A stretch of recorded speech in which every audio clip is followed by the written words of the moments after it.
আমার স্বামী অরবিন্দ প্রতি মঙ্গলবার দুপুর ঠিক দুটোই ব্যাংকে যেতেন। আমাদের বিয়ের ৩৮ বছর হয়েছিল, কিন্তু রোদ হোক বা বৃষ্টি, শরীর ভালো থাকুক বা না থাকুক, তার এই নিয়মের কখনো নড়চড় হয়নি। আমি যখন তাকে জিজ্ঞেস করতাম যে প্রতি সপ্তাহে ঠিক কী কাজ থাকে, তখন তিনি আমার কপালে হালকা চুমু খেতেন আর প্রতিবার একই উত্তর দিতেন, আরে সুমন, আর কি, আমাদের ভবিষ্যৎ সুরক্ষিত করছি আমি। আমি তার উপর বিশ্বাস রাখতাম, আর রাখবই বা না কেন। অরবিন্দ পেশায় ছিলেন একজন অ্যাকাউন্টেন্ট। সংখ্যা আর হিসাব নিকাশই ছিল তার ভাষা, আর শৃঙ্খলা ছিল তার ধর্ম। আমাদের কারেন্টের বিল, বাড়ির ট্যাক্স সবসময় সময় মতো দেওয়া হতো। ইনকাম ট্যাক্স একদম তারিখের আগেই ফাইল হয়ে যেত। আমাদের অবসরের পরিকল্পনা আর সঞ্চয় একদম মজবুত, এমনটাই তিনি আমাকে সবসময় বলতেন। যেদিন তার মৃত্যু হলো, সেদিন আমি বাজারে সবজিওয়ালার সাথে ধনেপাতার আঁটি নিয়ে দর কষাকষি করছিলাম। এমন সময় আমার ছেলে অমিতের ফোন এলো। ওর গলার স্বর এমন ছিল যা আমি আগে কখনো শুনিনি। একদম নিস্তেজ, খুব সাবধানে শব্দ ব্যবহার করছিল, যেন ওর ভয় হচ্ছিল যে ওর একটা কথাতেই আমি ভেঙে পড়ব। মা, তুই জলদি হাসপাতালে আয়, বাবা অফিসে অজ্ঞান হয়ে পড়ে গেছেন।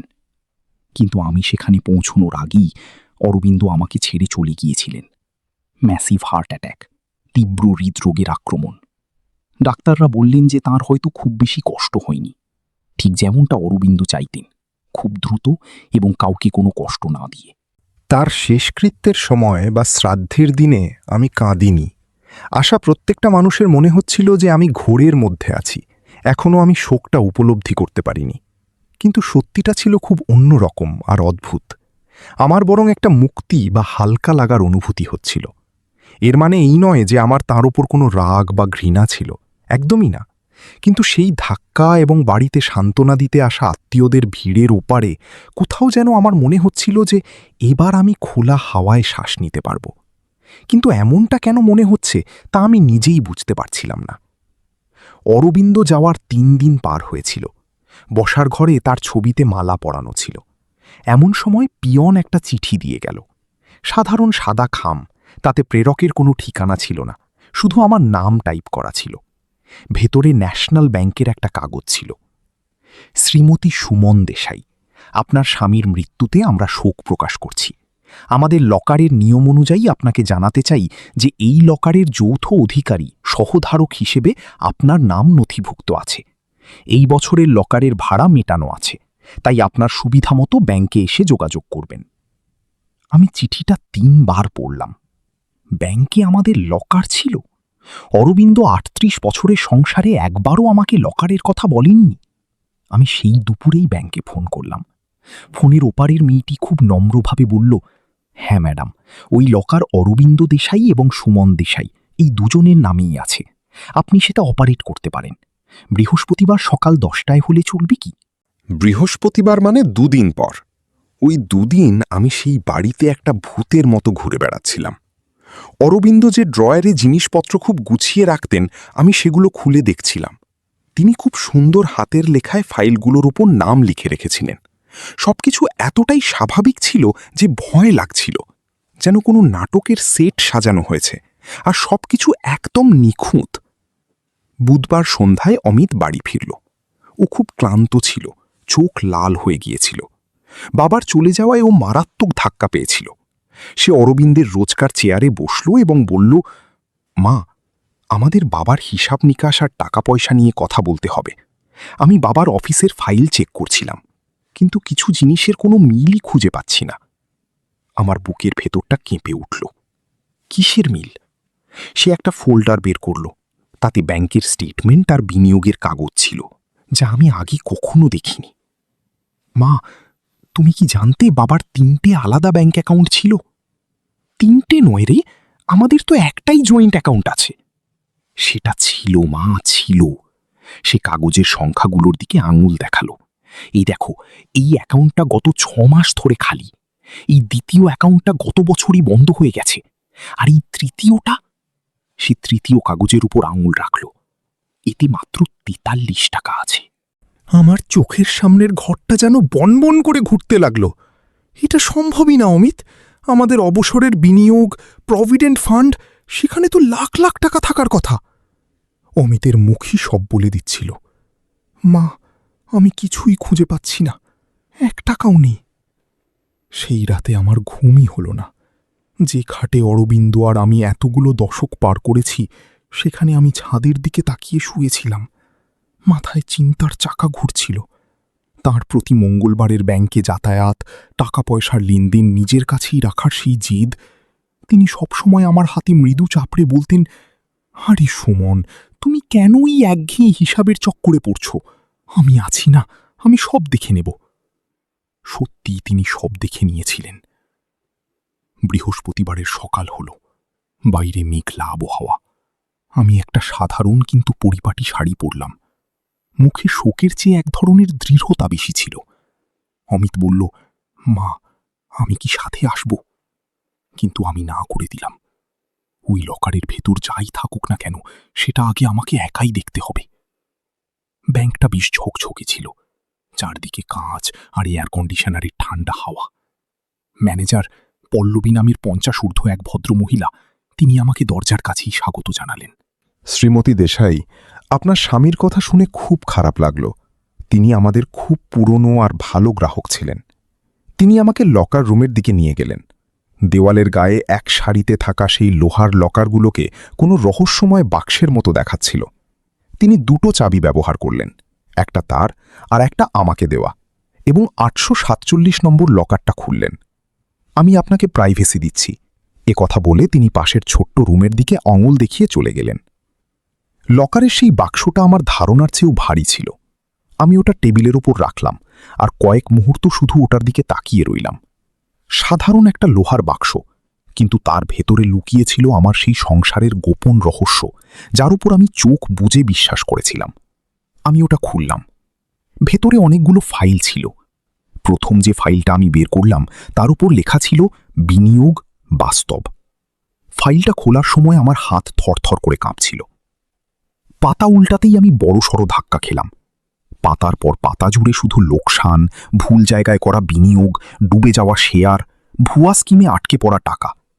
আমাদের লাখ লাখ টাকা, যার ব্যাপারে আমাকে নিশ্চিন্ত করা হয়েছিল, তা সব ধুলোয় মিশে গিয়েছিল। কিন্তু এই অ্যাকাউন্টগুলো আমার চেনা জানা ছিল না। এগুলোতে শুধু অরবিন্দেরই নাম ছিল।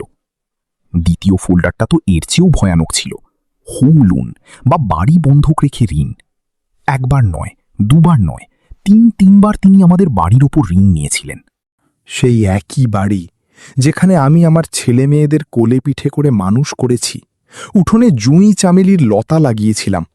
আর গত 38 বছরে দীপাবলির সময় কতবার যে বাড়ি রং করিয়েছিলাম। সেই ঋণের মোট পরিমাণ ছিল 1.5 কোটি টাকা। আমার শ্বাস নিতে কষ্ট হতে লাগল। ওই ছোট্ট কেবিনটা আমার কাছে এখন কোনো দম বন্ধ করা কারাগারের মতো মনে হতে লাগল। দেওয়ালগুলো যেন গায়ের ওপর ধেয়ে আসছিল। কিন্তু তৃতীয় ফোল্ডারটা আমার অবশিষ্ট শেষ ধৈর্যটুকুও ভেঙে চুরমার করে দিল। Credit cards. আর সেগুলো অরবিন্দের নয়, বরং সুমনের নামে ছিল। মজার ব্যাপার হলো, আমি কখনো এই অ্যাকাউন্টগুলো খুলিনি, এই কার্ডগুলো কখনো চোখেই দেখিনি। কিন্তু কাগজে আমার নাম ছিল, আমার প্যান নম্বর ছিল, আর নিচে আমার জাল সই করা ছিল। 15টা আলাদা আলাদা ক্রেডিট কার্ড, এবং সেগুলোর লিমিট পুরোপুরি শেষ। তার মোট ঋণের পরিমাণ ছিল 50 লাখ টাকা। আমার স্বামী আমার পরিচয়টাই চুরি করেছিলেন। যে মানুষটা আমার সন্তান জন্ম দেওয়ার সময় আমার হাত ধরে বসেছিল, আমার মায়ের শেষকৃত্যের সময় আমাকে সামলেছিল, মেয়ের বিয়েতে কন্যাদান করার সময় যার চোখ জলে ভরে উঠেছিল, সেই মানুষটাই কিনা আমার নাম ব্যবহার করে এত বড় প্রতারণা করেছিল। আমি সেখানে অনেকক্ষণ সেভাবেই বসে রইলাম, শুধু শ্বাস নিচ্ছিলাম আর ছাড়ছিলাম। নিজেকে এই রূঢ় বাস্তবের সাথে মেলাবার চেষ্টা করছিলাম। ওই বাক্সের একেবারে তলায় একটা মোটা বাদামি রঙের খাম ছিল। তাতে অরবিন্দের হাতের লেখায় আমার নাম লেখা ছিল। আমি কাঁপা হাতে নয়, বরং এবার স্থির হাতে খামটা ছিঁড়লাম। শোক, ধাক্কা, এই সব কিছু এখন পুড়ে ছাই হয়ে গিয়েছিল। যা অবশিষ্ট ছিল তা অত্যন্ত শীতল এবং স্পষ্ট। ভেতরে একটা চিঠি ছিল। সুমন, তুমি যদি এটা পড়ে থাকো, তার মানে আমি এখন আর এই পৃথিবীতে নেই, আর তুমি এই বাক্সটা পেয়ে গেছ। সরি শব্দটা খুব তুচ্ছ, আমি জানি, কিন্তু আমার কাছে এখন শুধু এটুকুই অবশিষ্ট আছে। 5 বছর আগে আমি এক জায়গায় একটা বড় বিনিয়োগ করেছিলাম। আমার বিশ্বাস ছিল যে ওখান থেকে খুব বড় লাভ হবে, কিন্তু তা হয়নি। আমি সেটা সামলানোর চেষ্টা করেছিলাম। প্রতি মঙ্গলবার আমি ব্যাংকে যেতাম ওই হিসাবই মেলাতে। ঋণের পুনর্গঠন করতে গিয়ে আমি আমাদের আরও বেশি করে চোরাবালিতে ফাঁসাতে থাকি। বাড়ির ওপর লোন, তোমার নামে ক্রেডিট কার্ড, এই সব কিছু আমি শুধু সময় কাটানোর জন্য করেছিলাম। আমার মনে হয়েছিল যে তুমি জানার আগেই আমি সবকিছু ঠিক করে ফেলব, কিন্তু আমি ভুল ছিলাম। তুমি যখন এটা পড়ছো তখন হয়তো আমরা পুরোপুরি দেউলিয়া হয়ে গেছি। ব্যাংকের ক্রোক নোটিশ এসে বাড়িটাও হয়তো চলে যাবে। তোমার ক্রেডিট স্কোর, তোমার নাম, সবকিছু নষ্ট হয়ে গেছে। আমি জানি এখন তোমার আমাকে ভীষণ ঘৃণা হবে, আর সেটা হওয়াই উচিত। আমি তোমাকে আমার ভুলগুলোর হাত থেকে বাঁচানোর চেষ্টা করছিলাম, কিন্তু শেষ পর্যন্ত আমার ভুলের শাস্তি তোমাকেই ভোগ করতে হচ্ছে। আমাকে মাফ করে দিও, আমি তোমাকে খুব ভালোবাসি। ওই একটা বাক্যই শুধু সত্যি ছিল অরবিন্দ। আমি বিড়বিড় করে বললাম। আমি চিঠিটা ভাঁজ করে আবার খামে ভরে রাখলাম এবং সব কাগজপত্র আবার সেই বাক্সে রেখে দিলাম। তারপর আমি যখন ওই ঘর থেকে বেরোলাম তখন আমার মাথা উঁচু ছিল আর মুখমণ্ডলে এক দৃঢ় প্রতিজ্ঞার ছাপ ছিল। বাইরে ম্যানেজার পল্লবী আমার অপেক্ষাতেই ছিলেন। Mrs Desai, are you okay? জল খাবেন? না, আমি সততার সাথেই বললাম, আমি ভালো নেই, তবে আমি খুব জলদিই ঠিক হয়ে যাব। আমার ওই বাক্সের ভেতরের প্রতিটি কাগজের জেরক্স চাই, আর এ ধরনের আর্থিক প্রতারণার কেস লড়তে পারেন এমন কোনো ভালো আইনজীবীর নাম চাই। পল্লবীর চোখ দুটো বিস্ময়ে বড় হয়ে গেল, কিন্তু তিনি মাথা নাড়লেন। আমি নিজেই আপনাকে কপিগুলো বের করে দিচ্ছি, আর আমার সত্যি খুব খারাপ লাগছে। আমি যখন বাড়ি পৌঁছালাম তখন অমিতের গাড়ি আগে থেকেই দরজায় দাঁড়ানো ছিল। সে দরজাতেই আমার সাথে দেখা করল। তার মুখ চিন্তায় আচ্ছন্ন ছিল। মা, আমি আরও একটা জিনিস খুঁজে পেয়েছি, বাবার লাইফ ইন্স্যুরেন্স পলিসি। আমাকে আর বলিস না। আমি পার্সটা সোফায় সজোরে আছড়ে ফেলে বললাম, সেটার কোনো অস্তিত্বই নেই, ঠিক তো? সে থমকে গেল। তুমি কি করে জানলে? কারণ তোর বাবা গত 5 বছরে আমাদের কষ্টে গড়ে তোলা সব কিছু ধ্বংস করে দিয়েছে, আর সেটা করতে তিনি কোনো খামতি রাখেননি। আমি তার পাশ কাটিয়ে রান্নাঘরে চলে গেলাম। ব্যাংক থেকে নিয়ে আসা সেই কাগজপত্রের জেরক্সগুলো টেবিলের ওপর ছড়িয়ে দিলাম। বোস অমিত, আমাদের অনেক কাজ করতে হবে। অমিত একটা একটা করে কাগজ পড়ল। তার মুখ প্রথমে সাদা ফ্যাকাশে হয়ে গেল, তারপর রাগে লাল হয়ে উঠল এবং শেষে আবার নিস্তেজ হয়ে পড়ল। সবকিছু পড়া শেষ হওয়ার পর তার চোখে জল চলে এলো। মা, এটা খুব খারাপ, এটা ভয়ঙ্কর। আমি জানি, বাড়ি, আমাদের পেনশন, আমার পদ, সব কিছু চলে গেছে। আমি জানি মা, কিন্তু তুমি এত শান্ত কি করে থাকতে পারছো? আমি তার সামনের চেয়ারে বসলাম এবং হাত গুটিয়ে রাখলাম। কারণ রেগে গিয়ে বা কেঁদে এখন আর কোনো লাভ নেই। এখন আমার শুধু একটা পরিকল্পনা দরকার। আইনজীবীর নাম ছিল অ্যাডভোকেট নেহা সরদেশাই। ব্যাংকের পল্লবী তা সুপারিশ করেছিলেন। পরের সোমবার আমরা তার অফিসে দেখা করলাম। পুনের এক বড় কমপ্লেক্সে তার বেশ খোলামেলা অফিস ছিল। আমি যখন তাকে সব সত্যি ঘটনা জানালাম, লকার, লোন, ক্রেডিট কার্ড, আমার জাল সই আর অরবিন্দের ওই শেষ চিঠিটার কথা, তখন তিনি মাঝখানে একটুও না থামিয়ে সবটা খুব শান্তভাবে শুনলেন। আমি থামার পর তিনি চেয়ারে হেলান দিলেন। মিসেস দেশাই, আমি আপনার সাথে সোজা সাপটা আর স্পষ্ট কথা বলছি। জীবন সঙ্গীর দ্বারা করা আর্থিক প্রতারণার ক্ষেত্রে এটি আমার দেখা সবচেয়ে জঘন্য কেস, আর আমি এরকম অনেক কেস দেখেছি। সেই প্রতারণা শব্দটা যেন হাওয়ায় ভাসতে লাগল। আপনার স্বামী অত্যন্ত সুপরিকল্পিতভাবে আপনার আর্থিক নিরাপত্তা ধ্বংস করেছেন, আর সেটাও আপনার নাম ব্যবহার করে। এটা কেবল ম্যানেজমেন্টের ভুল নয়, এটা একটা অপরাধ। এটা আইডেন্টিটি থেফট, পরিচয় চুরি। কিন্তু তিনি তো এখন আর বেঁচে নেই, আমি বললাম। তাহলে আমরা কি করতে পারি? আমরা এটা প্রমাণ করতে পারি যে এতে আপনার কোনো সম্মতি ছিল না। আমরা ব্যাংক এবং ক্রেডিট কার্ড কোম্পানিগুলোর সাথে কথা বলে এটা দেখাতে পারি যে ওই সইগুলো জাল, ওই লোনগুলো ফ্রড করে নেওয়া হয়েছিল। এটা প্রমাণ করে আমরা হয়তো আপনার বাড়িটা বাঁচাতে পারি। কিন্তু এই লড়াই সহজ নয়। কত সময় লাগবে? 6 মাস, হয়তো 1 বছর। আর এর জন্য টাকার দরকার হবে, যা হয়তো এখন আপনার কাছে নেই। আমি আমাদের অ্যাকাউন্টে পড়ে থাকা ওই 43 টাকার কথা ভাবলাম। শূন্য হয়ে যাওয়া ভবিষ্যতের কথা ভাবলাম, আর আমার নামে থাকা ওই ঋণের পাহাড়ের কথা ভাবলাম। তারপর আমার ওই চিঠিটার কথা মনে পড়ল, অরবিন্দের সেই সুন্দর হাতের লেখার কথা মনে পড়ল, আর ৩৮ বছরের সেই মিথ্যা ভরসার কথা মনে পড়ল। তুমি চিন্তা করো না সুমন, টাকার দিকটা আমি দেখে নেব। আমি নেহার দিকে তাকিয়ে বললাম, আমাকে বলুন টাকা জোগাড় করার জন্য কি করতে হবে, আমি প্রস্তুত।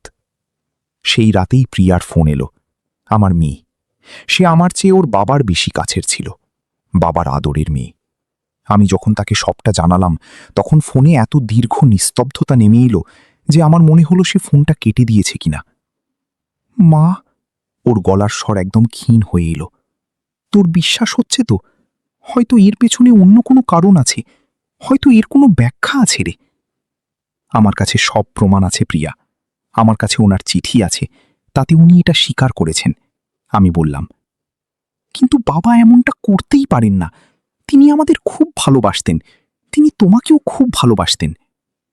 বাসতেন রে, আমি শান্ত গলায় বললাম, আর সেই মানুষটাই আমার পরিচয় চুরি করেছে আর আমাদের ভবিষ্যৎ ধ্বংস করেছে।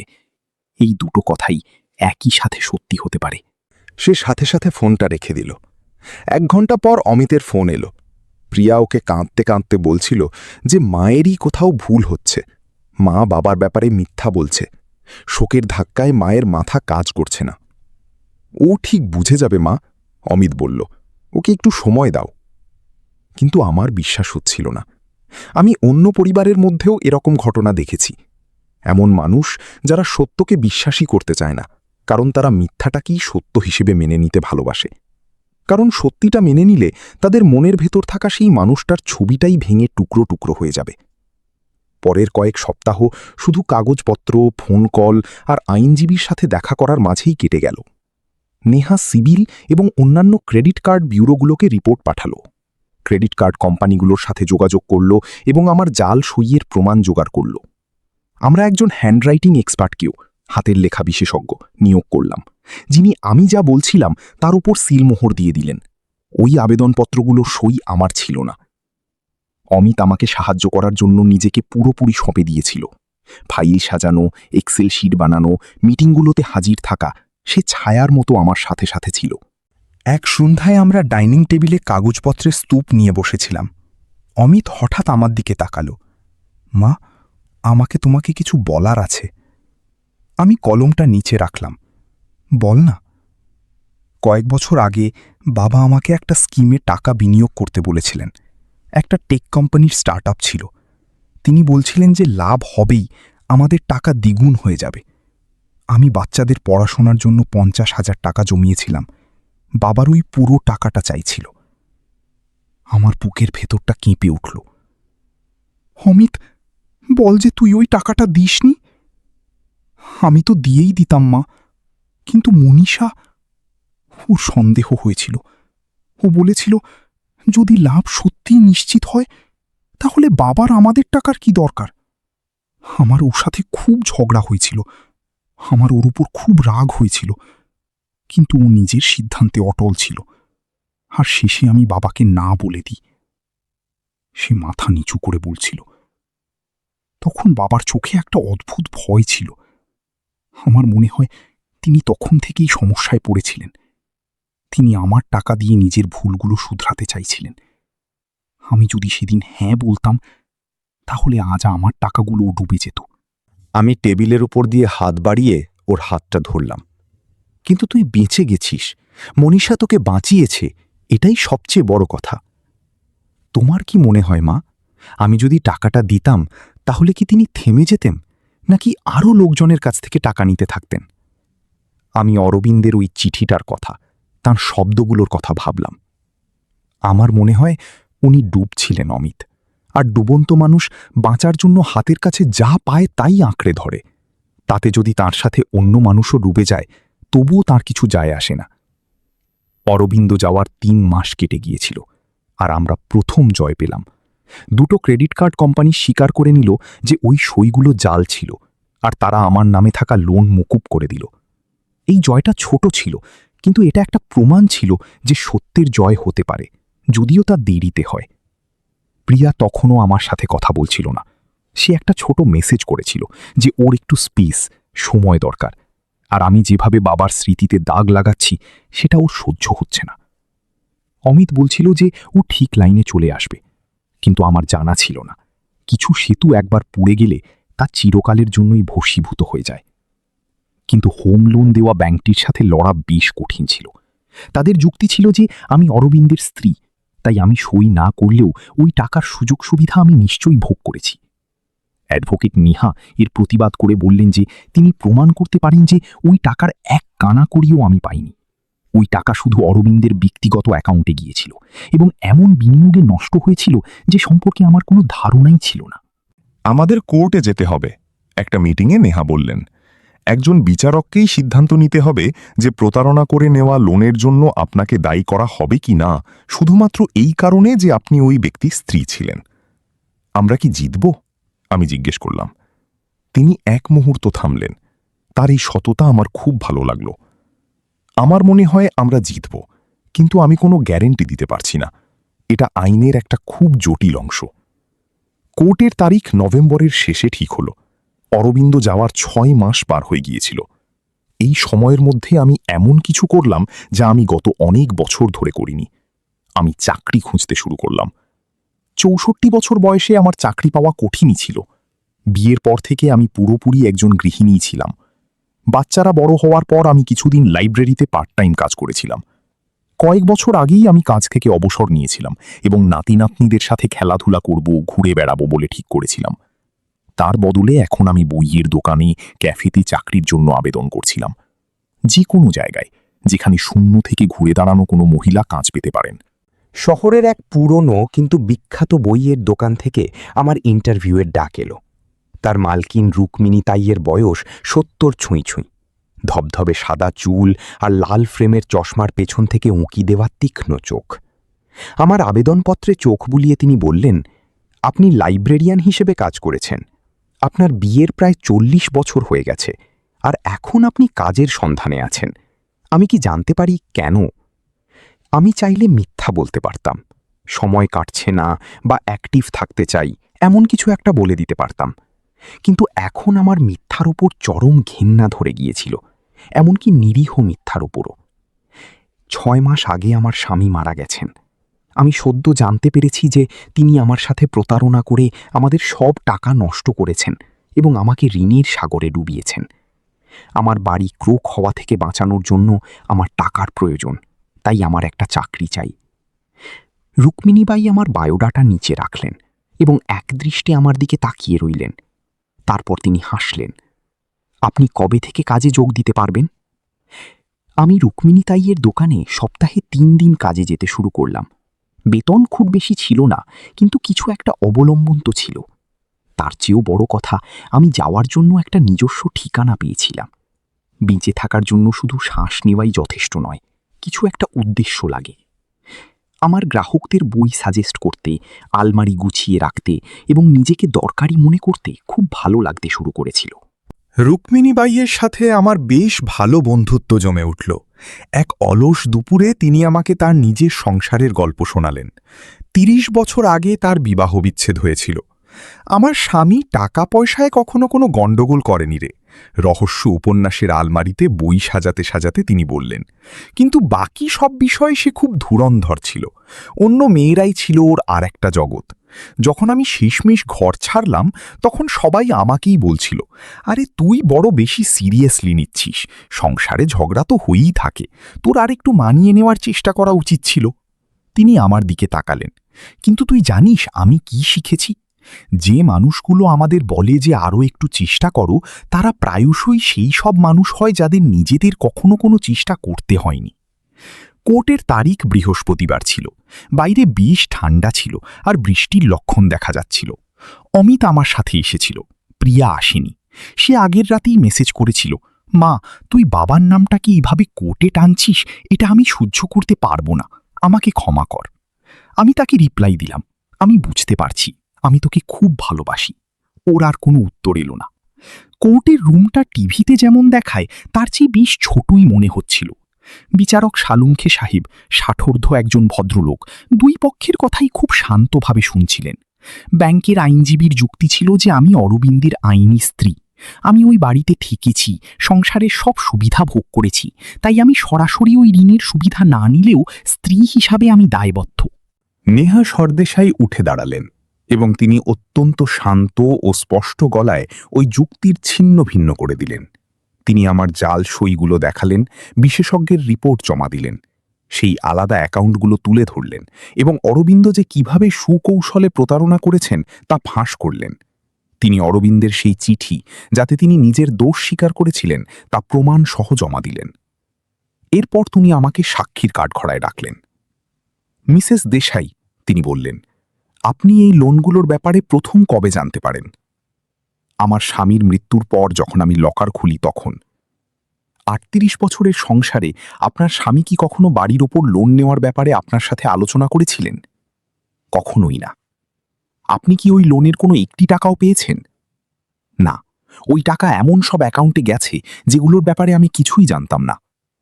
আপনি কি ঋণের আবেদনপত্রে সই করেছিলেন? না, একদমই না। এবার ব্যাংকের আইনজীবী জেরা করার জন্য উঠে দাঁড়ালেন। তিনি তরুণ ছিলেন, হয়তো ৩০-এর কোঠায় বয়স হবে। তার মধ্যে এক ধরনের আক্রমণাত্মক ভাব ছিল, যা সাধারণত এমন মানুষদের মধ্যে থাকে যারা জীবনে নিজে থেকে কিছু অর্জন করেনি। মিসেস দেশাই, এটা তো সত্যি যে আপনি আর্থিক লেনদেনের জন্য আপনার স্বামীর উপর বিশ্বাস রাখতেন? তার মানে আপনি নিজেই আর্থিক সিদ্ধান্তে অংশ না নেওয়ার সিদ্ধান্ত নিয়েছিলেন? আমি তার চোখের দিকে তাকালাম। আমি তার উপর বিশ্বাস রেখেছিলাম, তার মানে এই নয় যে আমি প্রতারিত হতে চেয়েছিলাম। কিন্তু আপনি বিয়ের সুবিধা তো ভোগ করেছেন, তাই না? যে বাড়ির উপর লোন নেওয়া হয়েছিল সেই বাড়িতে তো আপনি থেকেছেন। আমি আমার বাড়িতে থেকেছি, হ্যাঁ, যে বাড়ি আমার স্বামী আর আমি ৪০ বছর আগে একসাথে কিনেছিলাম, যে বাড়িটাকে তিনি আমার সম্মতি এবং জানাবোঝা ছাড়াই বিপদের মুখে ঠেলে দিয়েছিলেন। আপনি কি আমাদের বলতে চাইছেন যে গত ৩৮ বছরে আপনার একবারও সন্দেহ হয়নি? এটাই তো সেই আসল প্রশ্ন ছিল, তাই না, যা আমি গত ৬ মাস ধরে নিজেকেই জিজ্ঞাসা করছিলাম। আমি একটা দীর্ঘশ্বাস নিলাম। আমার স্বামী একজন অ্যাকাউন্টেন্ট ছিলেন। সংখ্যা নিয়ে কাজ করা, শৃঙ্খলা বজায় রাখা আর বিশ্বস্ততা, এটাই তার কাজ ছিল, বা আমার অন্তত তাই মনে হতো। তিনি তার ভুলগুলোকে তার বুদ্ধিমত্তা আর আমার বিশ্বাসের আড়ালে লুকিয়ে রেখেছিলেন। ৩৮ বছর ধরে আমি এটাই মেনে এসেছি যে ভালোবাসা মানে হলো প্রশ্ন না করা, সন্দেহ না করা। তিনি বলেছিলেন, কোনো চিন্তা করো না, আর আমি চোখ বুজে বিশ্বাস করেছিলাম। আমি এক মুহূর্ত থামলাম। আমি কি বোকা ছিলাম? হয়তো হ্যাঁ, কিন্তু বোকামি করার অর্থ এই নয় যে প্রতারণার জন্য সম্মতি দিয়ে দেওয়া। বিচারক শুনানি থামালেন। আমরা বাইরে করিডরে অপেক্ষা করছিলাম। অমিত পায়চারি করছিল, নেহা নিজের ফোন চেক করছিলেন, আর আমি কাঠের বেঞ্চিতে একদম স্তব্ধ হয়ে বসেছিলাম। মা, তুমি খুব সুন্দর বলেছ, অমিত বলল। আমি মাথা নাড়লাম, কিন্তু আমার ভাবনা আমার সাক্ষ্য দেওয়া নিয়ে ছিল না। আমি প্রিয়ার কথা ভাবছিলাম, সেই মেয়েটির কথা যে তার বাবা কি করেছে তা কিছুতেই মেনে নিতে পারছিল না। তার কাছে সত্যের চেয়ে ওই মিথ্যে বিভ্রমটাই বেশি দরকারি ছিল। ১ ঘন্টা পর আমাদের আবার ভেতরে ডাকা হলো। বিচারক ২ আইনজীবীর দিকে এবং তারপর আমার দিকে তাকালেন। আমি সমস্ত প্রমাণ খতিয়ে দেখেছি, তিনি বললেন। জাল সই, বিশেষজ্ঞের সাক্ষ্য এবং অভিযুক্তের নিজের হাতে লেখা স্বীকারোক্তি। স্ত্রী হিসেবে পাওয়া সুবিধার বিষয়ে ব্যাংকের যুক্তি আমি বুঝতে পারছি, কিন্তু শ্রীমতী দেশাইয়ের সম্মতি বা জ্ঞান ছাড়াই হওয়া এই স্পষ্ট প্রতারণাকে আমি উপেক্ষা করতে পারি না। আমি এই রায় শ্রীমতী দেশাইয়ের পক্ষে দিচ্ছি।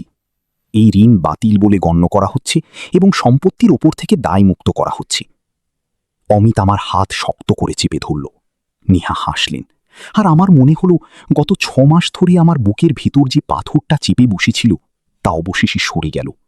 আমরা জিতে গিয়েছিলাম, কিন্তু কোর্টের বাইরে বেরোনোর সময় আমার মনে জয়ের কোনো উল্লাস ছিল না। আমার ভীষণ ক্লান্ত লাগছিল, এক ক্লান্ত বৃদ্ধা, আর ভেতর থেকে একেবারে শূন্য। কারণ আমি আসলে কি জিতেছিলাম? আমার বাড়ি? হ্যাঁ। আমার নামের ওপর লাগা কলঙ্ক মুছেছে? হ্যাঁ। কিন্তু আমি সেই সংসারটা হারিয়ে ফেলেছিলাম যা আমি ভেবেছিলাম যে আমি খুব ভালো করে বুঝেছি। এমন একজন জীবন সঙ্গীকে হারিয়েছিলাম যাকে আমি চিনি বলে মনে করতাম। আর হয়তো এমন একটা মেয়েকেও হারিয়েছিলাম যে সত্যি কথা বলার জন্য আমাকে ক্ষমা করতে পারছিল না। সেই সন্ধ্যায় প্রিয়ার ফোন এলো। আমি ধরব না ভেবেছিলাম, কিন্তু কি যেন একটা আমাকে ফোনটা ধরতে বাধ্য করল। মা। ওর গলা ধরে এসেছিল, মনে হচ্ছিল ও খুব কেঁদেছে। আমার তোকে কিছু বলার আছে। বল। আজকের শুনানির পর আমি ব্যাংকে গিয়েছিলাম বাবার রেকর্ড দেখতে। আগে তুই যা আইনজীবীদের দেখিয়েছিলিস। আমি তোকে ভুল প্রমাণ করতে চেয়েছিলাম মা। ও ডুকরে কেঁদে উঠল।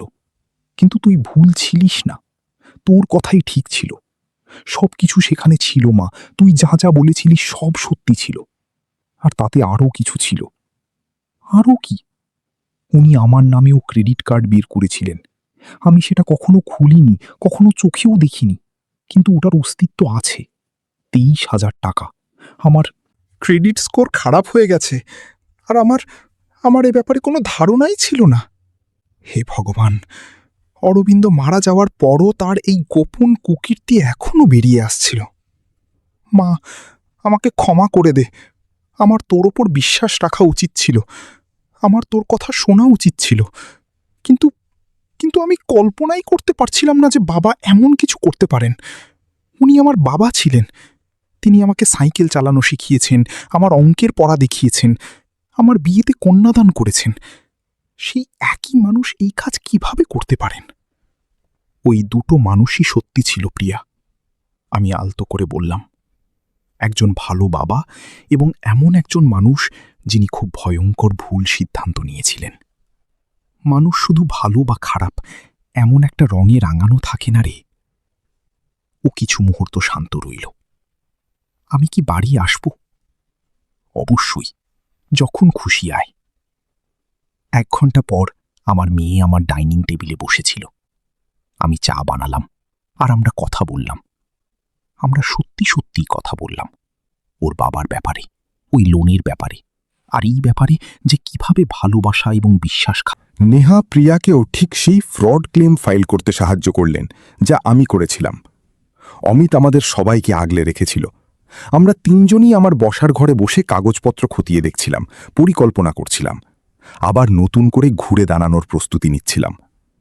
আমরা এই বিপদ থেকে বেরিয়ে আসব, অমিত বলল, আর আমি ওর কথায় বিশ্বাস রাখলাম। এটা সহজ হবে বলে নয়, বরং এখন আমরা অন্তত সত্যের মধ্যে বাঁচছিলাম, সবকিছু স্পষ্টভাবে দেখছিলাম। চুপচাপ থাকাই মানে সুখ, এই মিথ্যে নাটক এখন চিরতরে বন্ধ হয়ে গিয়েছিল। রুক্মিণী বাইয়ের বইয়ের দোকানটা আমার আশ্রয়স্থল হয়ে উঠল। তিনি আমাকে ছোট ব্যবসার হিসাব নিকাশ শেখালেন, ইনভেন্টরি কিভাবে সামলাতে হয়, অর্ডার কিভাবে দিতে হয়, আর সঠিক পাঠককে সঠিক বই তুলে দেওয়ার তৃপ্তি যে কতটা তা শেখালেন। একদিন এক মহিলা দোকানে এলেন। তাকে খুব বিভ্রান্ত দেখাচ্ছিল। আমি কি কোনো সাহায্য করতে পারি? আমি জিজ্ঞেস করলাম। তিনি একটু থতমত খেলেন, তারপর বললেন, আপনাদের কাছে সংসারে হওয়া আর্থিক শোষণের উপর কোনো বই আছে কি? আমি তাকে সেলফ হেল্প সেকশনে নিয়ে গেলাম। সেখান থেকে 3টে বই বের করলাম এবং তারপর থাকতে না পেরে বললাম, এই বিষয়ে আমার নিজের ব্যক্তিগত অভিজ্ঞতা আছে, আপনি যদি কথা বলতে চান বলতে পারেন। আমরা প্রায় 1 ঘন্টা কথা বললাম। তার গল্পটা আমার চেয়ে আলাদা ছিল, কিন্তু পদ্ধতিটা একই ছিল। পরোয়া করার আড়ালে লুকিয়ে থাকা নিয়ন্ত্রণ, সুরক্ষার নামে করে চলা বিচ্ছিন্নতা এবং ভালোবাসার নামে করা প্রতারণা। যাওয়ার সময় তিনি আমাকে জড়িয়ে ধরলেন। আমার ওপর বিশ্বাস রাখার জন্য ধন্যবাদ। তিনি চলে যাওয়ার পর রুক্মিণীবাই আমার দিকে তাকিয়ে বললেন, তুই এটা বেশ ভালো পারিস। কি? কারো কথা শোনা, বিশ্বাস করা, তাকে বিচার না করে। আমি প্রিয়ার শুরুর দিকের প্রতিক্রিয়ার কথা ভাবলাম। আমি সেই বন্ধুবান্ধবদের কথা ভাবলাম আমি অরবিন্দের প্রতারণার কথা বলতে শুরু করায়, যারা আমার কাছ থেকে দূরত্ব বজায় রেখেছিল, যেন তারা এই ঝামেলার মধ্যে পড়তেই চায়নি। কেউ নিজের ওপর বিশ্বাস না রাখলে কেমন লাগে সেটা আমি খুব ভালো করেই অনুভব করেছি। আমি খুব সহজভাবেই বললাম। পরের কয়েক মাসে দোকানে আরও কয়েকজন নারী এলেন। কি জানে কিভাবে, কিন্তু বাইরে এই খবর ছড়িয়ে পড়েছিল যে এখানে এমন কেউ একজন আছেন যিনি সব বুঝতে পারেন, যিনি এই পরিস্থিতির মধ্যে দিয়ে গেছেন এবং যিনি সঠিক পথ দেখাতে পারেন। উকিলের কাছে যাওয়ার পথ, বা অন্তত এই সত্যের পথ যে আপনারা পাগল নন, এটা আপনাদের কল্পনা নয়, আর আপনারা একা নন। রুক্মিণীবাই আর আমি দোকানের পেছনের ঘরে মাসে একবার বসার জন্য একটা ছোট্ট সাপোর্ট গ্রুপ শুরু করলাম। শুধুই গোল করে সাজানো কিছু চেয়ার, কফি আর নিজেদের গল্প বলা কিছু নারী। আর্থিক শোষণ, মানসিক শোষণ, এ ধরনের শোষণ শরীরে কোনো ক্ষত তৈরি করে না ঠিকই, কিন্তু আপনাকে ভেতর থেকে একেবারে ফাঁপা করে দেয়। প্রথম মিটিংয়ে আমি আমার গল্পটা শোনালাম, পুরো গল্পটাই। প্রতি মঙ্গলবার ব্যাংকে যাতায়াত, ওই লকার, জাল সই, মিথ্যার বিরুদ্ধে লড়াই, এবং শুরুতে আমার উপর বিশ্বাস না রাখা আমার মেয়ের কথা। এমন একটা জীবন যা আমার কাছে মনে হয়েছিল একদম গোছানো, সেটা কিভাবে চুরমার হয়ে গেল সেই কথা। আপনি এত শক্ত কি করে থাকলেন? কেউ একজন জিজ্ঞেস করল। আমি থাকিনি, আমি সত্যিটাই বললাম।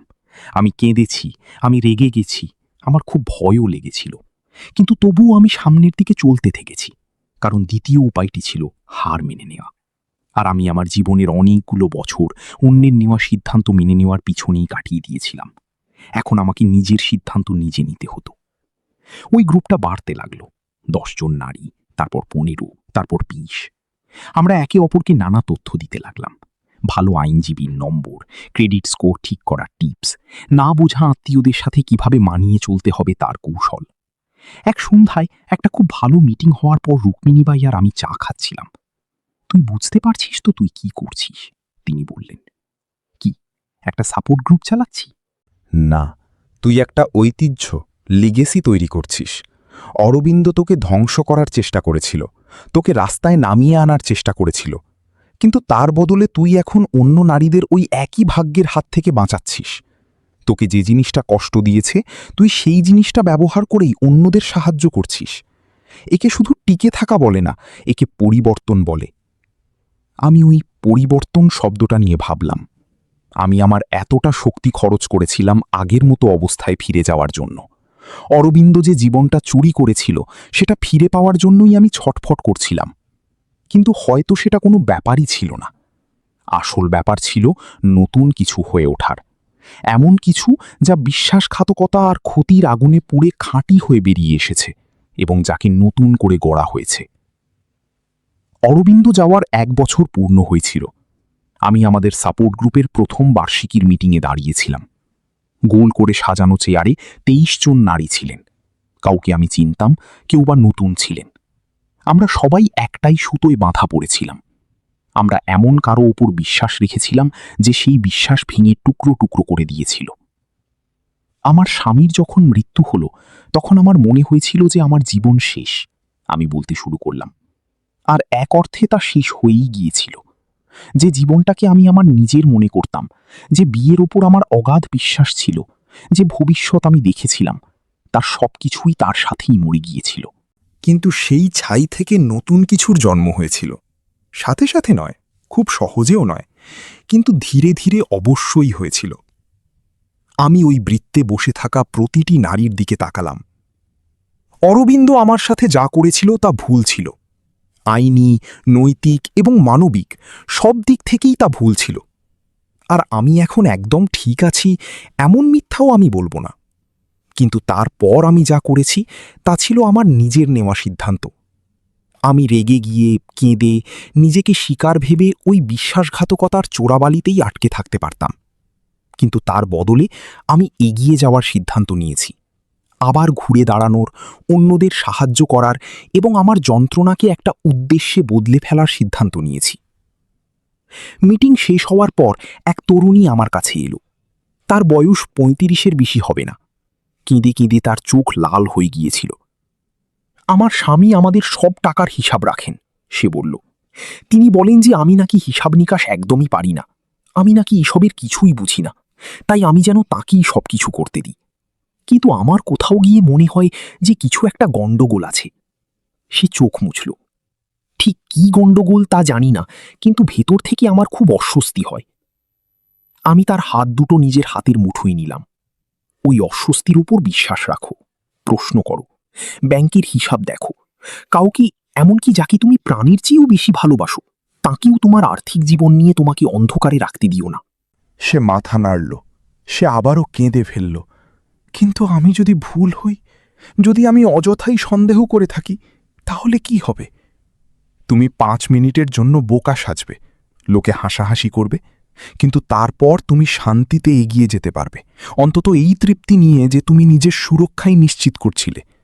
আমি ওর হাত দুটো একটু চেপে ধরলাম, কিন্তু তোমার সন্দেহ যদি সত্যি হয় আর তুমি সেটা এড়িয়ে যাও, তাহলে তুমি তোমার সর্বস্ব হারিয়ে বসবে।